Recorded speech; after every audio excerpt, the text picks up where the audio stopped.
Sabda TV. Assalamualaikum warahmatullahi wabarakatuh.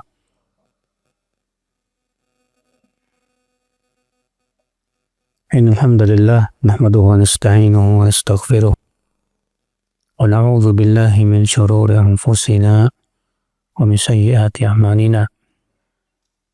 Man yahdihillahu fala mudilla lahu wa man yudlil fala hadiya lahu.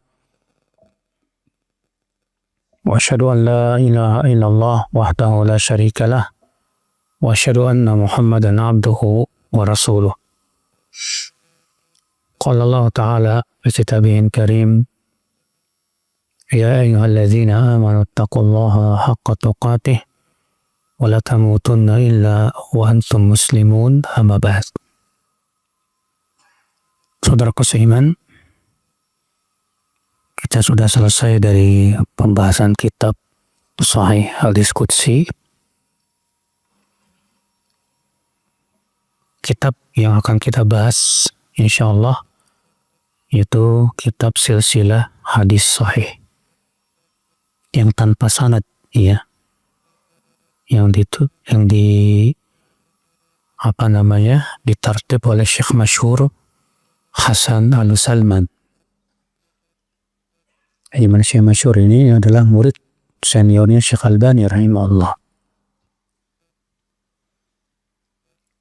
Di mana silsilah hadis sahih itu ada sekitar 10 jilid lebih, ya. Di mana Syekh Albani rahimahullah dalam kitab tersebut adalah tujuannya mentakhrij hadis-hadis, ya, kemudian dipilah antara yang sahih dengan yang dhaif. Yang sahih disimpan dalam kitab Silsilah Al-Hadis As-Sahihah. Yang dhaif disimpan dalam kitab Silsilah Al-Hadis Ad-Dhaifah. Saudaraku seiman rahimakumullah jami'an. Namun dalam kitab Silsilah yang aslinya yang Syekh Albani itu tidak ada tartib, ya. Nah, kemudian oleh Syekh masyhur, murid dari Syekh Albani, dikumpulkanlah dan takhrijnya dibuang. Lalu kemudian hanya disebutkan hadisnya saja, lalu ditertibkan sesuai dengan bab. Ya. Di sini beliau memulai dengan bab al-akhlaq wal bir was-silah. Bab akhlak, kebaikan dan silaturahim. Di sini beliau memulai dengan bab akhlak.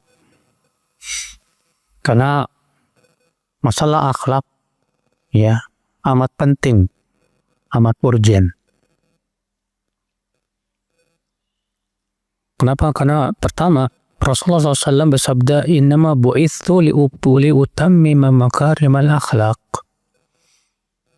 Aku diutus oleh Allah untuk menyempurnakan kesempurnaan akhlak, kemuliaan akhlak. Ya, jadi Rasulullah SAW itu diutus oleh Allah untuk menyempurnakan kemuliaan akhlak, ya. Yang kedua, karena akhlak itu amal yang paling berat timbangannya di sisi Allah Subhanahu wa Ta'ala. Rasulullah SAW bersabda, "Laisa syai'un athqalu fil mizan min husnil khuluq." Tidak ada sesuatu pun yang paling berat dalam timbangan dari akhlak yang baik.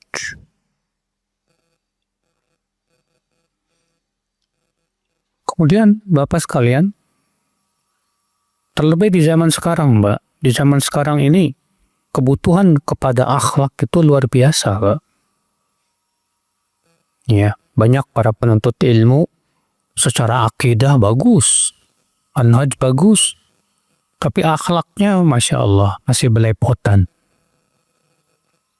Sementara dulu Rasulullah SAW ketika berdakwah di Mekah, bukan hanya menyampaikan tentang akidah, Pak, tapi juga Rasulullah SAW di Mekah menyampaikan tentang akhlak.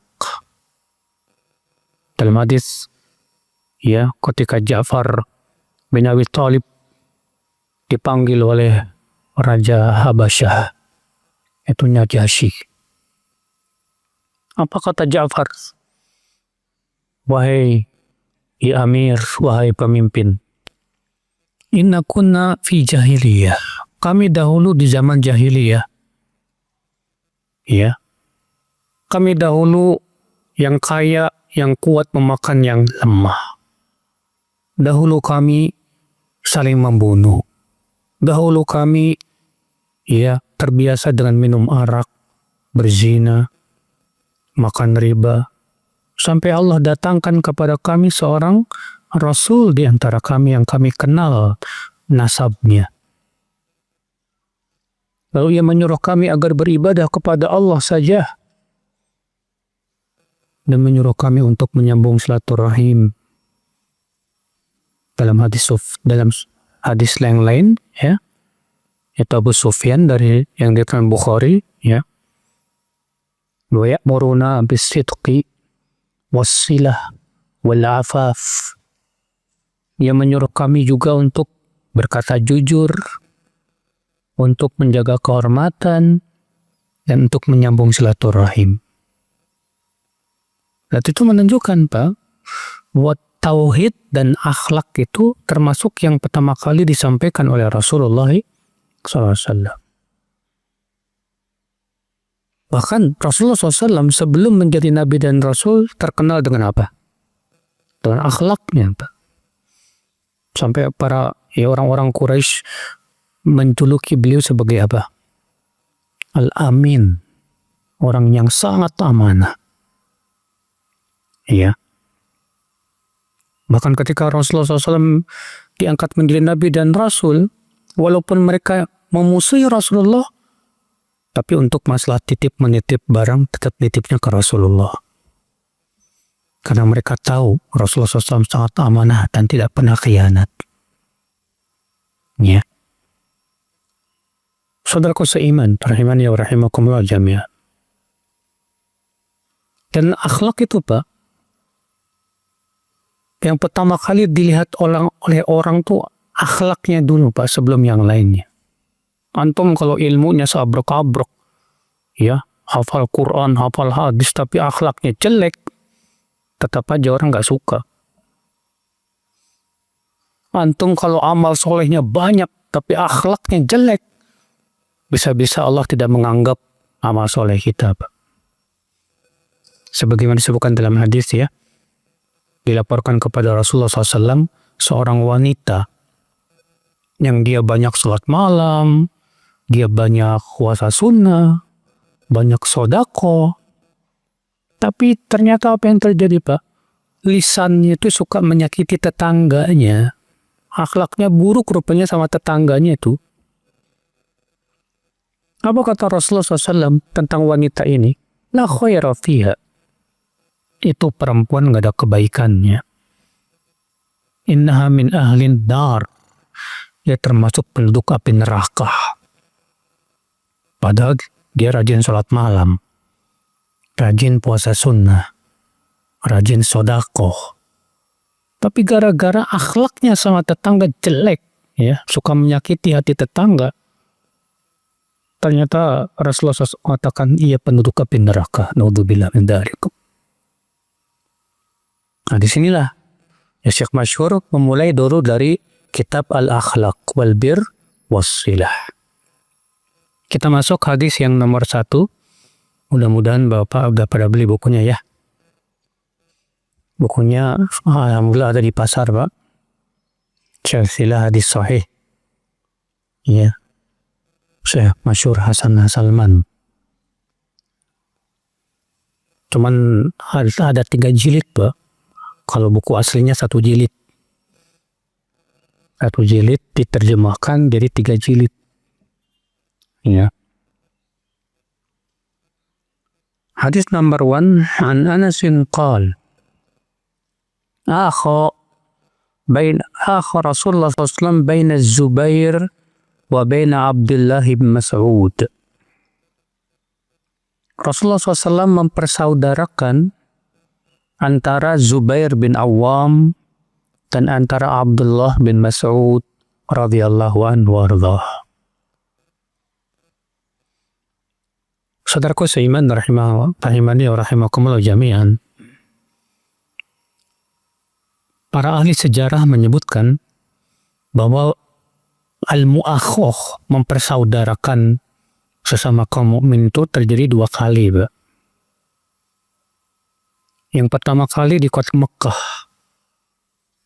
Di antara kaum muhajirin dipersaudarakan, Pak. Kenapa? Karena kaum muhajirin itu ada yang kaya, ada yang miskin. Nah, yang miskin dipersaudarakan dengan yang kaya supaya saling menguatkan. Ya. Saling membantu, saling membela. Kemudian yang kedua yaitu ketika hijrah ke kota Madinah. Di mana Rasulullah SAW mempersaudarakan antara kaum muhajirin dengan ansar. Ada sekitar 90 orang. Setengahnya dari muhajirin dan setengahnya dari ansar yang dipersaudarakan itu. Ada yang mengatakan 100 orang. Iya. Di antaranya Abu Bakar As-Siddiq dipersaudarakan dengan Kharijah bin Zaid. Umar bin Khattab dipersaudarakan dengan Itban bin Malik. Abu Ubaidah ibn Jarrah dipersaudarakan dengan Abu Talhah. Abdurrahman bin Auf dipersaudarakan dengan Sa'ad bin Ar-Rabi.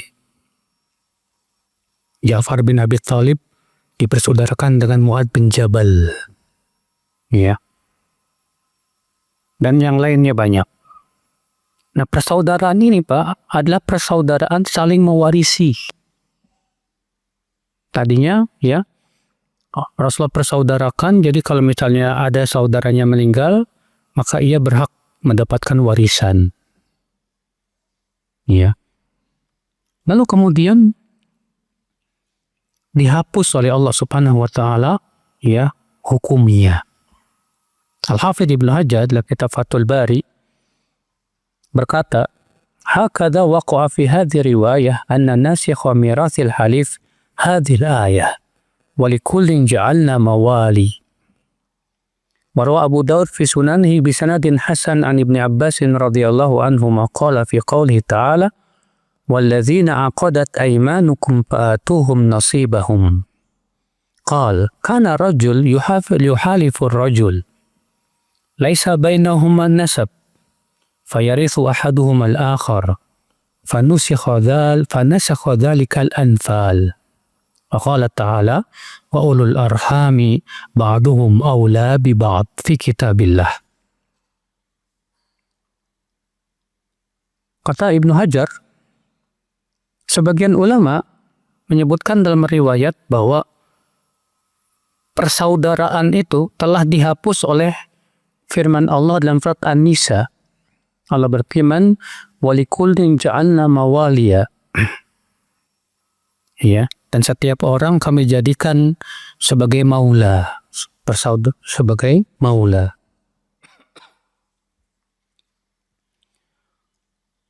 Namun kata Ibnu Hajar, Abu Daud meriwayatkan dalam sunannya dengan sanad yang hasan dari Ibnu Abbas tentang firman Allah, "Walladzina aqadat aymanukum fa'atuhum nasibahum."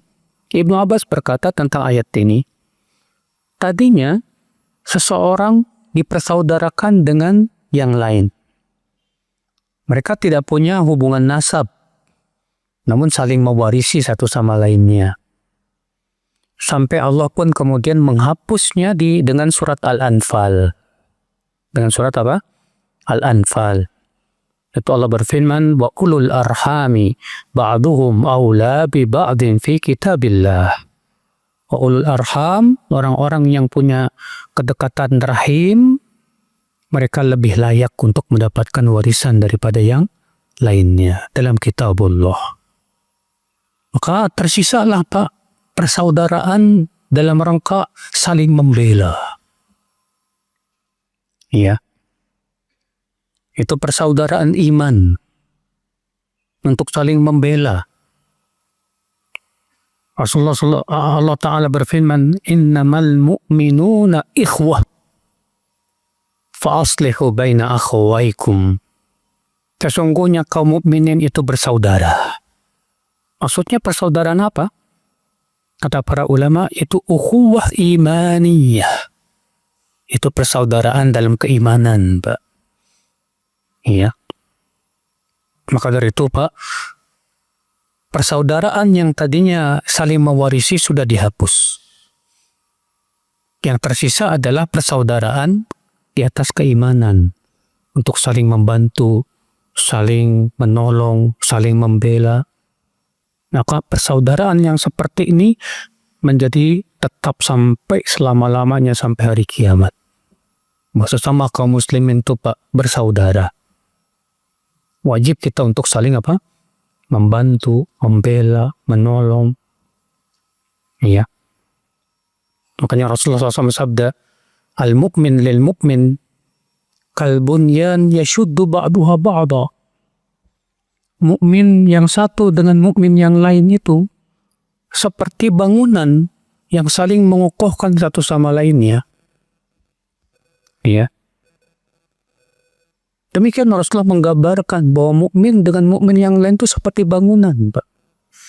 Dalam satu riwayat yang lain, kal jasadil wahid, seperti satu jasad. Idza ishtaka minhu 'udhun fada'a sa'irul jasad. Ya. Kalau ada bagian tubuh yang sakit, maka yang lain pun merasa apa? Sakit juga. Ya. Saudaraku seiman rahimani wa rahimakumullah jami'an. Maka ya akhi, kita wajib pertama ya meyakini dengan seyakin-yakinnya bahwa setiap muslim, setiap mukmin itu saudara kita. Ya, saudara kita. Maka perlakukan dia sebagai saudara. Bahkan persaudaraan keimanan tuh, Pak, lebih kuat dibandingkan persaudaraan darah. Maksudnya gimana lebih kuat? Ya, kalau masalah waris mewaris memang persaudaraan darah itu lebih ya kuat. Tapi persaudaraan keimanan itu, Pak, itu sampai hari kiamat, Pak. Sampai hari kiamat. Ikhwata Islam saudaraku seiman rahimani wa rahimakumullah jami'an. Dan kita wajib mengetahui hak-hak persaudaraan. Kalau kita yakin sesama muslim itu adalah saudara kita, berarti kita wajib mengetahui apa hak-hak persaudaraan di antara kita itu, Pak. Apa hak-hak persaudaraan, Pak? Banyak, Pak, disebutkan oleh para ulama. Ya kata Islam saudaraku seiman rahimani wa rahimakumullah jami'an. Apa hak persaudaraan? Di antaranya yang pertama yaitu yang disebutkan dalam hadis, hak muslim atas muslim 6. Kalau kamu bertemu ucapkan salam. Jadi kalau kita ketemu sama sesama muslim, jangan lupa ucapan apa? Salam, assalamualaikum. Iya. Apalagi, Pak, kalau dia sakit, tengok.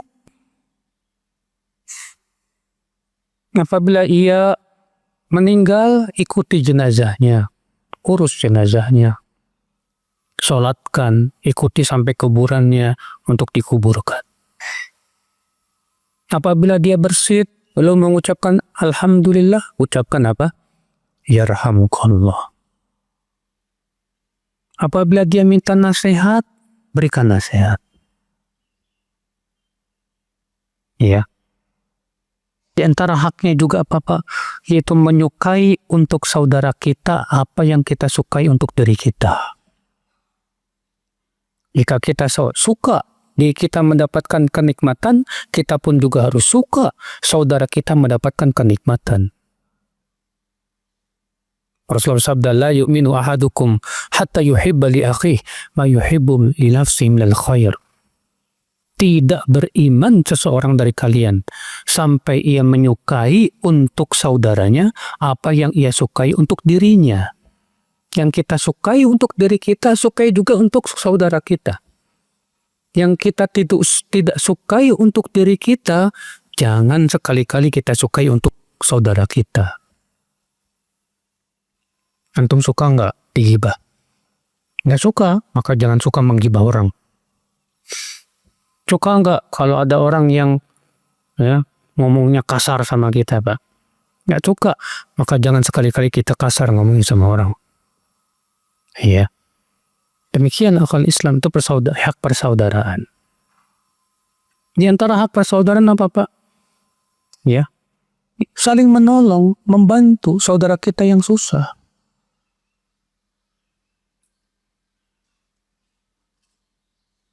Dan kita itu, Pak, kalau bersaudara sesama muslim itu jangan punya sifat menyusahkan saudara kita. Membebani saudara kita itu gak bagus, Pak. Ya. Dulu Abdurrahman bin Auf dipersaudarakan dengan siapa tadi? Sa'id bin Ar-Rabi. Ya. Sa'id bin Ar-Rabi ini, Pak, adalah merupakan sahabat Ansor termasuk yang terkaya lah. Ya, Sa'ad bin Ar-Rabi ini. Ketika dipersaudarakan, apa kata Sa'ad bin Ar-Rabi kepada Abdurrahman bin Auf? Kamu saudaraku, dan aku termasuk orang yang terkaya di Ansor ini. Maka aku ingin membagi dua hartaku. Setengahnya buat saya, setengahnya buat kamu. Dan saya punya istri dua, silakan kamu lihat mana yang paling cantik, yang paling kamu sukai, silakan kamu ambil. Sampai begitu, Pak. Tapi apa sikap Abdurrahman bin Auf? Ternyata beliau walaupun hijrah nggak punya duit, nggak apa-apa, beliau tetap nggak mau nyusahin.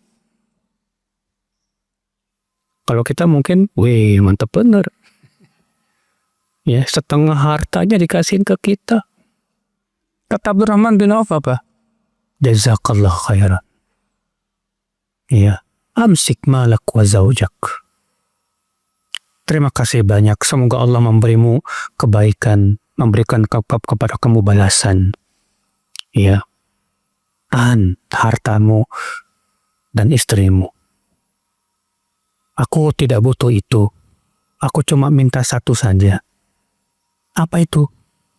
Tolong tunjukkan aku di mana pasar. Abdurrahman bin Auf, ya, permintaannya cuma satu. Tolong tunjukkan aku di mana pasar. Ditunjukkanlah dia tempat pasar, pergilah Abdurrahman bin Auf, lalu ia berbisnis. Jual beli, lama-lama untung. Abdurrahman bin Auf pun menjadi kaya raya, bahkan lebih kaya daripada si Ansor tersebut. Begitu, Pak. Jadi kita ini walaupun misalnya di sesama saudara, jangan malah nyusahin saudara kita. Merasa, kamu kan saudara saya, nggak mau bayar utang. Gimana coba? Ya. Ya akhi, ketika ditagih utangnya apa? Ya akhi, innamal mu'minuna ikhwah. Kaum mukmin kan bersaudara. Kamu kan saudara saya. Ya akhi, ya saudara ya betul saudara. Yang namanya utangnya tetap utang, wajib dibayar. Ya. Nah ini saudaraku seiman, rahimani wa rahimakumullah jami'an. Maka ya akhi, ketika kita yakin bahwa saudara kita itu adalah mukmin itu saudara kita, muslim itu saudara kita. Kalau kita melihat saudara kita susah, jangan biarkan dia. Tidak layak bagi seorang mukmin ketika melihat ya saudaranya sesama muslim kesusahan, lalu kita cuekin, kita tidak peduli, Pak. Bantu sesuai dengan kemampuan kita. Ya, seperti yang ada di Gaza, kaum muslimin sedang dihancurkan oleh orang Yahudi. Bantu sesuai kemampuan kita. Kalau kita cuma bisa mendoakan, doakan. Demikian pula sesama muslim yang ada di negeri kita, Pak, banyak yang susah hidupnya. Ya, Bantu sesuai kemampuan kita. Jangan cuek sama sesama muslim loh Pak. Ya, apalagi kalau muslim itu adalah tetangga kita yang dia sangat membutuhkan. Wallahi ya akhi, membantu sesama muslim yang susah itu jauh lebih utama dari umroh berkali-kali Pak. Ada orang yang kerjaannya tiap bulan umroh, tetangganya susah dicuekin. Gimana? Ya. Apa kata disebutkan dalam sebuah riwayat, la an amshiya ma'a akhin li fi hajatin lah ahabbu ilayya min an a'takifa fi masjid hadha syahra. Aku berjalan untuk memenuhi kebutuhan saudaraku sesama muslim itu lebih aku sukai daripada i'tikaf di masjidku sebulan lamanya.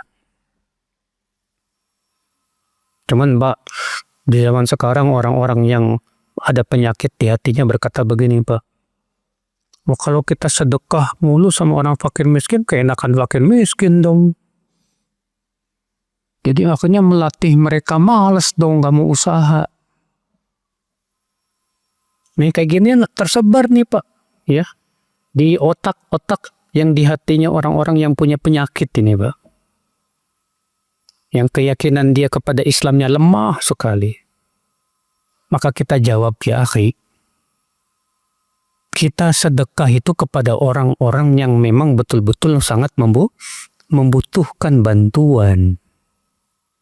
Ada orang yang sudah berusaha sekuat tenaga tapi qadarullah nggak dapat.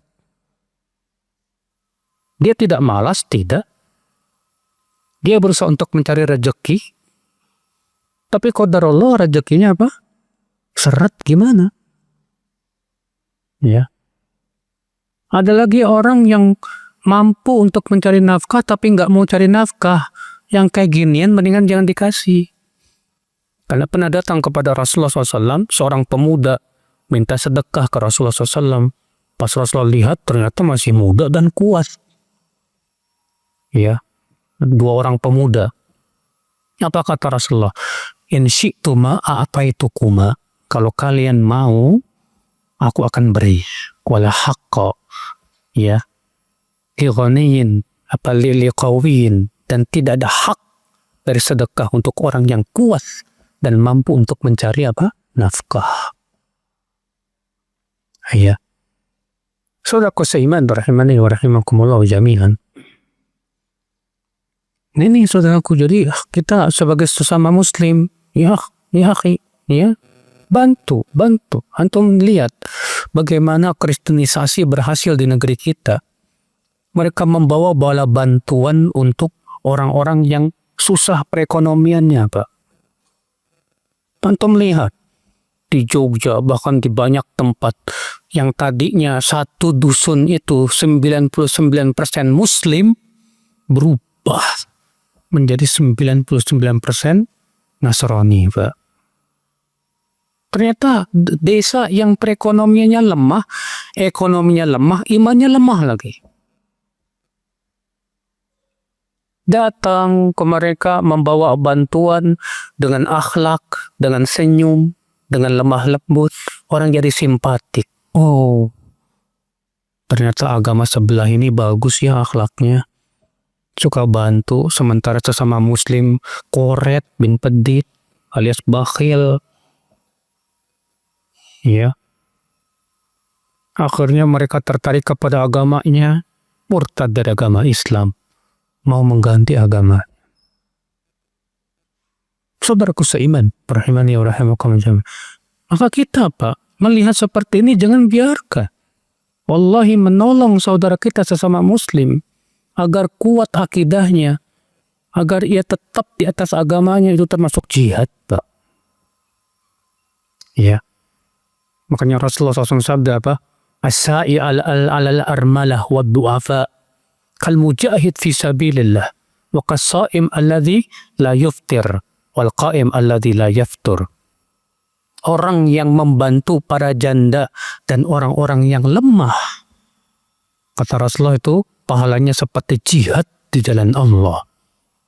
Dan seperti orang yang berpuasa terus-menerus tidak pernah buka. dan seperti orang yang sholat terus-menerus tak pernah lelah. Nah, saudaraku seiman, rahimani wa rahimakumullah jami'an. Dalam Islam tuh Pak, nggak boleh kita hanya sebatas memikirkan diri sendiri, Pak. Memperkaya diri aja. Sementara saudara sesama muslim dicuekin. Nggak boleh, dalam Islam tuh haram. Sifat seperti itu nggak boleh, Pak. Iya. Kita sesama muslim harus kuat persaudaraan kita, Pak. Bantu orang-orang yang susah, yang lemah. Ya. Coba bayangkan oleh kita kalau nasib kita kayak dia gimana? Ya. Bayangkan. Kita sekarang diberikan oleh Allah kenikmatan, kesenangan, banyak duit dan yang lainnya. Gimana kalau suatu ketika ternyata Allah timpakan kepada kita kebangkrutan, lalu kita jadi fakir miskin kayak dia, Pak. Naudzubillah min dzalik, tentunya saudaraku seiman rahimani wa rahimakumullah jami'an. Nah ini akhi, ya, yang harus kita sadari.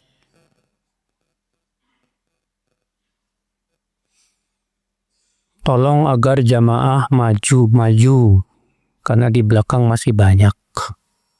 Silakan maju, Bapak, Ibu.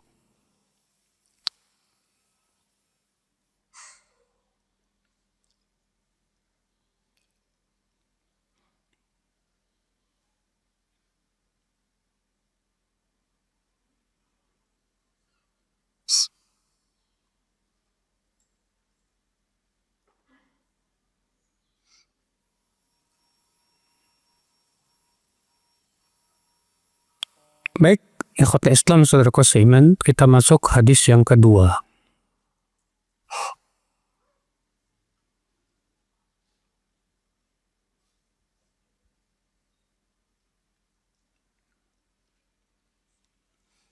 An Abi Mas'ud al-Badri marfu'an, akhiru ma adraka an-nas min kalamin nubuwatil ula, idza lam tastahi fasna ma syi'ta. Dari Abu Mas'ud al-Badri, semoga secara marfu itu artinya sampai kepada Rasulullah SAW. Kalau mauquf artinya hanya sampai kepada sahabat. Jadi kalau antum dengar ada hadis ini mauquf, artinya hanya sampai kepada sahabat, dari ucapan sahabat. Tapi kalau disebut marfu artinya apa? Sampai ke Rasulullah SAW. Rasulullah bersabda, yang terakhir kali yang masih ditemukan oleh manusia dari ucapan kenabian yang pertama, yaitu apabila kamu tidak merasa malu, maka silahkan kamu melakukan semau kamu. Iya. Apa maksudnya, Pak? Apabila kamu tidak punya malu, maka silahkan kamu melakukan semau kamu. Artinya sebagian ulama mengatakan ini ancaman. Ini ancaman. Artinya silakan kamu berbuat sesuka kamu. Tapi ingat, kamu akan diazab oleh Allah Subhanahu wa Ta'ala. Sebagian yang ulama berkata, maksudnya orang yang tidak punya malu, maka ia tidak peduli lagi dalam melakukan perbuatan, bodoh amat. Ya, karena sudah nggak punya malu, Pak. Hadis ini akal Islam, saudaraku seiman, ya, menunjukkan tentang terpujinya sifat malu. Sifat malu itu sifat yang terpuji, akhi. Apa keutamaan sifat malu, Pak? Yang pertama, malu itu kunci kebaikan. Sebutkan dalam hadis riwayat Bukhari dan Muslim, Rasulullah SAW sabda, al-haya'u la ya'ti illa bi khair. Malu itu tidak akan mendatangkan kecuali kebaikan. Ya. Kata Ibnu Qayyim, dalam kitab Ad-Da' wa Dawa, al-haya'u aslu kulli khairin wa dhahabul khairi ajma'uhu. Rasa malu itu sumber segala macam kebaikan. Dan hilangnya rasa malu, maka hilang kebaikan seluruhnya. Ya.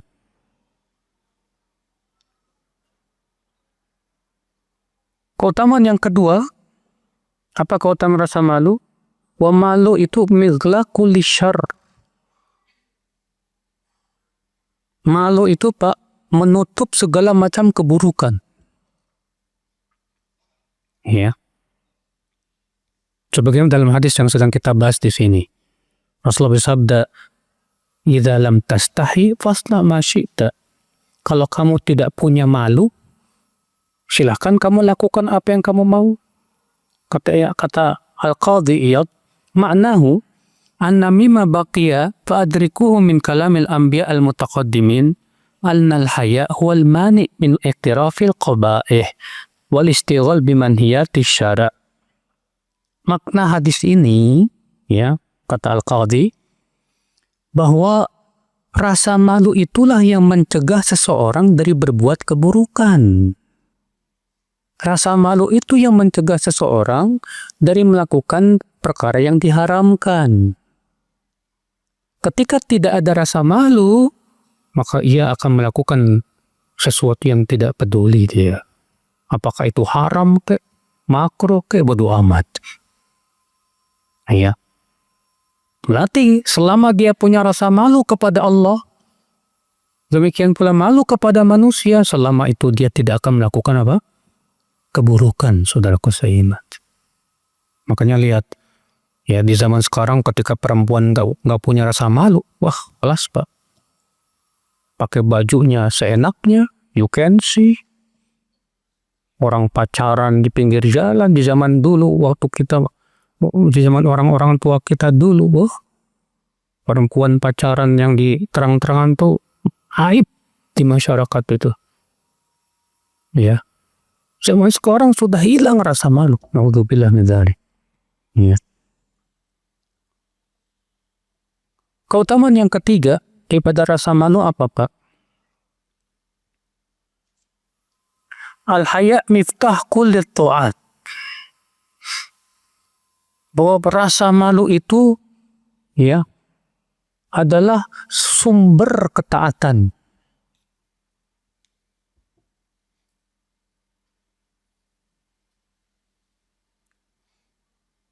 Dalilnya hadis Rasulullah bersabda, "Al-haya'u syu'batun minal iman." Malu itu bagian dari keimanan. Berarti selama masih ada malu Pak, masih ada keimanan di hatinya. Dan keimanan itulah yang menyebabkan dia menaati Allah Subhanahu wa Ta'ala. Iya.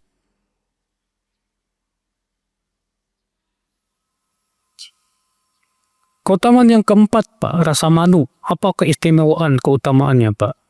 Al-haya miftah mahabbatillah. Rasa malu itu mendatangkan cinta Allah.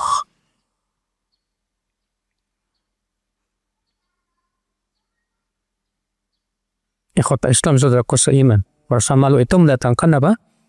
Cinta Allah Subhanahu wa Ta'ala. Disebutkan dalam hadis, "Inna Allah Ta'ala idza an'ama 'ala 'abdin yuhibbu an yara athara an-ni'ma 'alaihi wa yakrahu al-bu'sa wat-taba'us wa yabghadu as-sa'il al-mulhif wa yuhibbu al-hayy al-'afif al-muta'affif." Sesungguhnya Allah apabila memberikan nikmat kepada seorang hamba, Allah suka nikmat itu terlihat pada si hamba. Dan Allah tidak suka kepada orang yang selalu memperlihatkan dirinya susah. Dan Allah benci kepada orang yang suka minta-minta sambil maksa. Dan Allah cinta kepada pemalu yang menjaga kehormatannya dan berusaha dengan sungguh-sungguh untuk menjaga kehormatan. So, lihat Allah cinta kepada orang yang apa? Al-hayy. Al-hayy itu artinya pemalu. Ya.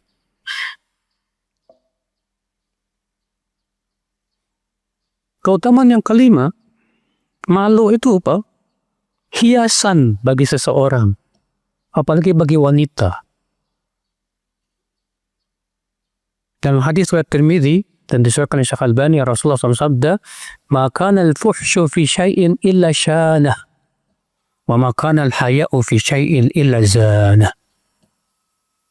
Tidaklah ucapan kotor, ucapan yang menyakitkan ada pada sesuatu kecuali pasti akan memburukannya. Dan tidaklah rasa malu itu ada pada seseorang kecuali akan menghiasinya. Jadi rasa malu itu hiasan, Pak. Ya. Ibu-ibu sekalian, makanya terutama bagi wanita ya, rasa malu itu aksesoris yang penting dimiliki oleh seorang wanita. Hiasi dirimu dengan rasa malu, wahai para wanita. Bukan menghiasi dengan lipstik, lalu keluar kemana-mana kelihatan bibirnya merah, pipinya merah, berjalan belenggak-lenggok, biar kelihatan cantiknya. Ini nggak punya rasa malu. Ya, wallahi rasa malu itu mahal, ibu-ibu sekalian dan bapak sekalian. Ikhwata Islam, saudaraku seiman.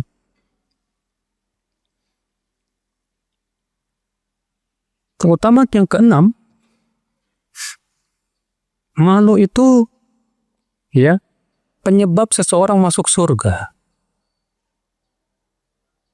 Coba dalam hadis riwayat Tirmidzi dari hadis Abu Hurairah, Rasulullah SAW bersabda, "Al-haya'u minal iman, wal imanu fil jannah." Malu itu termasuk berasal dari keimanan. Malu berasal dari keimanan, dan keimanan itu adanya di surga. Berarti orang yang punya malu, pemalu, Pak, insya Allah ini calon penduduk surga. Ikhwata Islam, saudaraku seiman. Nah sekarang, apa definisi malu? Apa sih makna malu, Pak? Al-haya. Ya. Ar-Raghib dalam kitab disebutkan oleh Fathul Bari dalam di jilid 1 halaman 74. Berkata Ar-Raghib, "Al-haya'u inqibadun nafs 'anil qabih." Al-haya, malu adalah seseorang ya inqibadun nafs, jiwanya tidak menyukai keburukan. Sesuatu yang buruk dia nggak suka. Itu adalah sifat malu.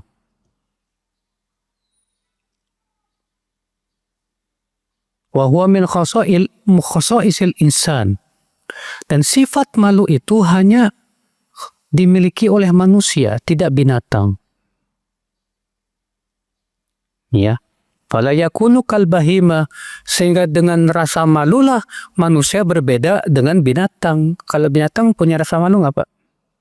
Mana ada binatang rasa malu? Kawin-kawin aja tengah jalan, tuh ayam lihat. Ya. Monyet dan yang lainnya, nggak ada rasa malunya. Nah, kalau manusia kayak gitu, kayak binatang, nggak punya rasa malu, apa bedanya kalau begitu dengan binatang? Bahkan lebih buruk daripada binatang, Pak. Ikhwata Islam, saudaraku seiman. Ya. Falidzalika la yakunul mustahyi fasiqan. Kata Ar-Raghib, maka orang yang punya rasa malu, dia tidak akan menjadi orang fasik. Fasik itu pelaku dosa. Ya. Wa qallama yakunu syuja' mustahyan. Wa qad yakunu limutlaqil inqibat. Dan seorang yang pemberani itu, Pak, ya, biasanya juga berasal dari rasa malu dia kepada Allah Subhanahu wa Ta'ala. Jadi, ya, ini malu. Ibnu Hajar berkata tentang makna malu secara istilah. Kalau tadi malu secara bahasa, sekarang malu secara istilah. Kata Ibnu Hajar, khulukun yab'athu sahibahu ala ijtinabil qabih wa yamna'u min at-taqsir fi haqqi dzil haqqi. Malu adalah akhlak yang menimbulkan kekuatan untuk meninggalkan perkara yang buruk dan mencegah untuk bersikap kurang kepada orang yang punya hak. Mencegah untuk bersikap kurang kepada orang yang punya apa? Hak. Orang yang punya hak contohnya apa? Tamu. Tamu punya hak nggak, Pak? Hak tamu apa? Dimuliakan, dijamu. Nah, kalau kita tidak memuliakan tamu, tidak menjamu tamu, kita harusnya malu dong. Aduh, gimana ya? Dulu, ya orang tua kita dulu tuh, Pak, kalau ada tamu harus dijamu. Saya dulu pernah sampai diomelin sama ibu gara-gara datang teman ya ke rumah nggak dikasih apa-apa. Diomelin sama orang tua, gimana? Tamu itu harus dimuliakan, setidaknya ajak makan kek. Iya. Masya Allah, ya kota Islam saudaraku seiman. Nah itu muncul dari rasa malu, Pak. Pemilik hak contohnya apa lagi? Pasangan kita, istri kita. Dia punya hak. Seorang suami yang punya rasa malu, Pak, malu untuk tidak melaksanakan hak istrinya. Seorang istri yang punya rasa malu kepada suaminya, malu untuk tidak melaksanakan hak siapa? Suaminya. Dan tentunya yang paling berhak untuk kita malu kepadanya adalah kepada Allah Subhanahu wa Ta'ala. Makanya Rasulullah sabda, Allahu ahaqqu an yustahya minhu. Allah yang paling berhak untuk kamu merasa malu kepadanya. Ya. Ketika kita sendirian, Pak, dan kita yakin Allah mengawasi kita, Allah melihat kita. Kalau kita malu kepada Allah, kita nggak berani berbuat maksiat walaupun ketika sendirian. Ya. Saudaraku seiman, rahimani wa rahimakumullah jami'an. Nah ini dia, Pak, hakikat malu. Ya. Jadi malu itu hakikatnya adalah sesuatu yang selalu mencegah kita dari perbuatan apa? Buruk, yang nggak bagus. Ya. Adapun kalau malu membuat kita jatuh kepada perbuatan yang nggak bagus, bukan malu itu namanya, malu-maluin. Ya. Dalam bahasa Arab namanya al-ajz. Contoh, ada orang nggak bisa baca Quran. Mau belajar, malu. Aduh, malu saya. Soalnya saya belum nggak bisa apa-apa. Loh, justru seharusnya kalau kamu malu, kamu belajar. Bukan malah kemudian meninggalkan belajar. Itu bukan malu namanya, itu namanya lemah, Pak. Ya, ajiz namanya.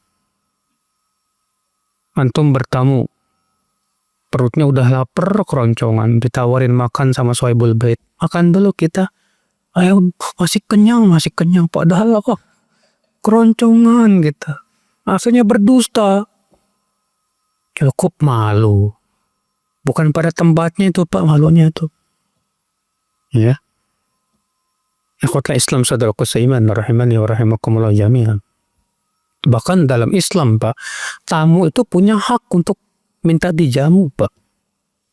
Kalau kita bertamu ke orang, Sohibul Bait nggak nyediain apa-apa, nggak menjamu, maka dalam Islam tamu punya hak untuk minta dan bilang, boleh minta makan nggak? Nggak apa-apa, dalam Islam boleh, Pak.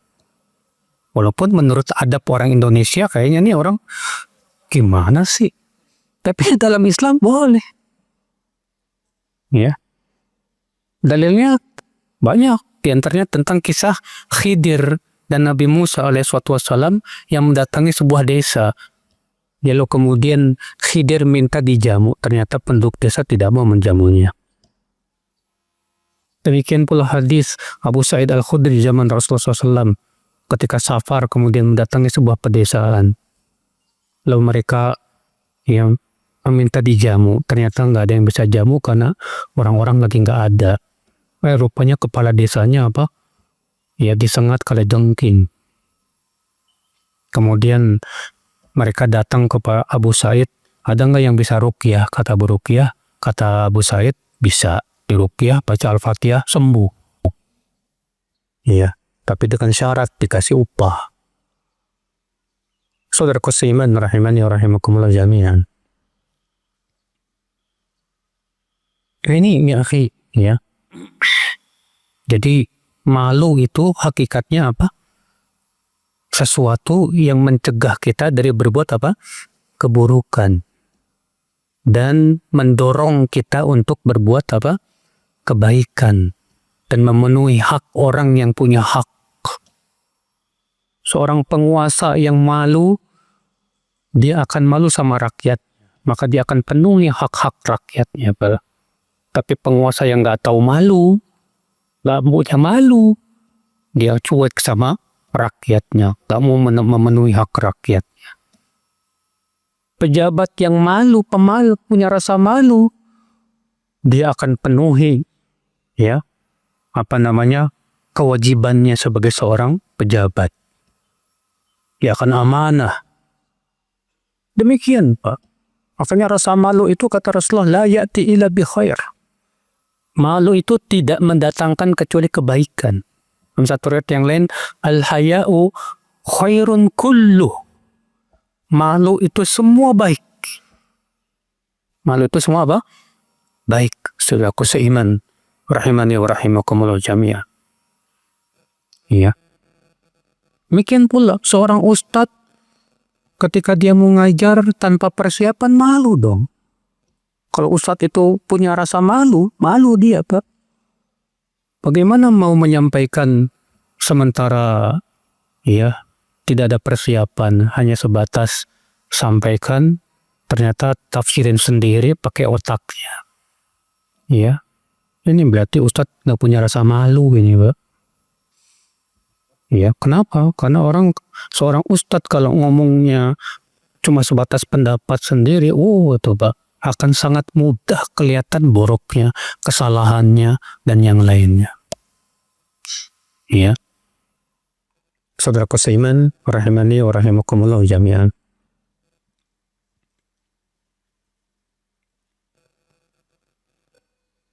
Kemudian apa yang menjadikan seseorang itu, Pak, hilang rasa malunya, Pak? Karena disebutkan dalam hadis ini, kalau kamu tidak punya rasa malu, silakan kamu melakukan apa yang kamu mau. Apa yang menyebabkan seseorang kok hilang rasa malunya? Yang pertama, dan ini yang paling besar, maksiat. Maksiat itu mengurangi rasa malu. Kenapa? Karena maksiat itu mengurangi keimanan. Semakin iman lemah, biasanya rasa malu pun semakin apa? Lemah pula. Saudaraku seiman. Makanya apa? Terkadang rasa malu itu hilangnya sedikit demi sedikit, nggak langsung sekaligus. Dan begitulah memang. Ya. Tadinya perempuan ini Masya Allah malu gitu Pak untuk memperlihatkan auratnya. Mulai diseret sedikit demi sedikit sampai akhirnya dia berani memperlihatkan apa? Auratnya. Ya. Sebab yang kedua Pak, yang menyebabkan seseorang tuh nggak punya rasa malu apa?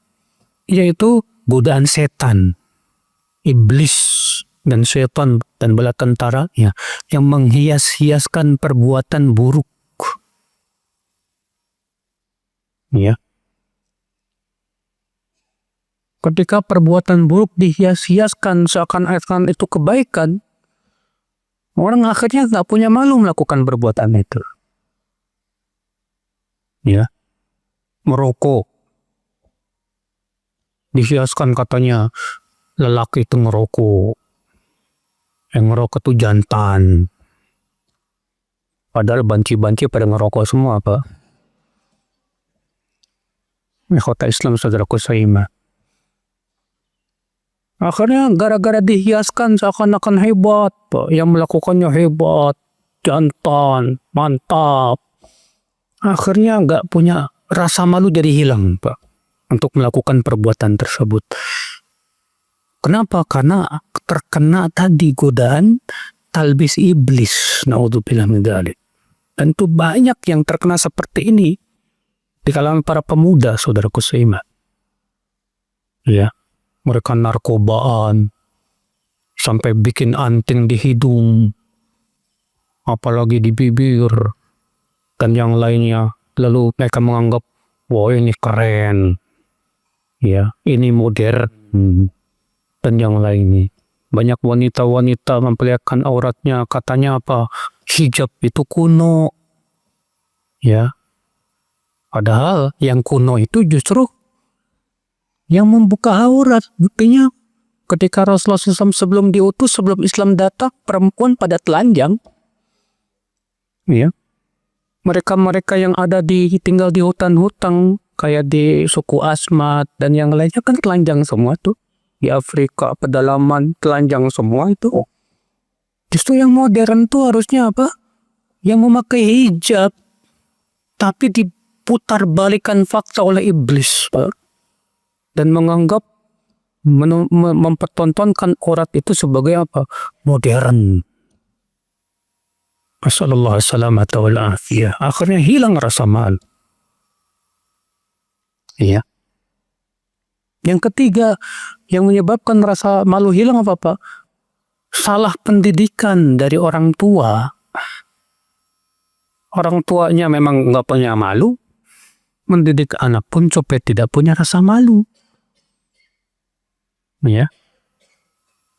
Yang berakibat akhirnya tumbuh di atas sesuatu yang bertentangan dengan rasa malu dan iffah. Saudaraku seiman, saya pernah melihat sendiri ada seorang ibu pembawa anaknya, disuruh anaknya yang minta-minta. Dari kecil sampai gede, dilatih sama ibunya untuk minta-minta. Akhirnya hilang rasa malunya, Pak. Iya, hilang rasa malu. Nah ini saudaraku seiman, rahimani rahimakumullah jami'an. Yang keempat, yang menyebabkan hilangnya rasa malu apa Pak? Salah dalam bergaul. Berteman dengan orang-orang yang ternyata gak punya rasa malu. Akhirnya teman-temannya mendorong dia untuk apa? Berbuat hal-hal yang tidak baik. Ya, anak-anak muda bersalah-salah gaul. Akhirnya mereka jadi begal. Kesana kemari bawa-bawa apa?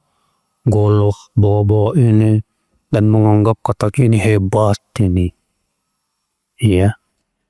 Salah gaul. Sudah gitu dikasih syubhat setan juga katanya. Kamu harus gaul. Kamu jangan jadi orang kuping. Ya. Gaul dong. Akhirnya dia pengen disebut gaul kepada semua orang, rusak agamanya, hilang rasa malunya. Nasallallahu salamata wal afiyah. Saudaraku seiman, rahimani wa rahimakumullah jami'an. Makanya penting Pak, menjaga rasa malu itu caranya adalah dengan menjaga keimanan. Ya, kalau kita ingin terjaga rasa malu kita, jaga iman kita Pak. Ya, bertakwa kita kepada Allah. Karena sudah kita sebutkan tadi, malu itu bersumber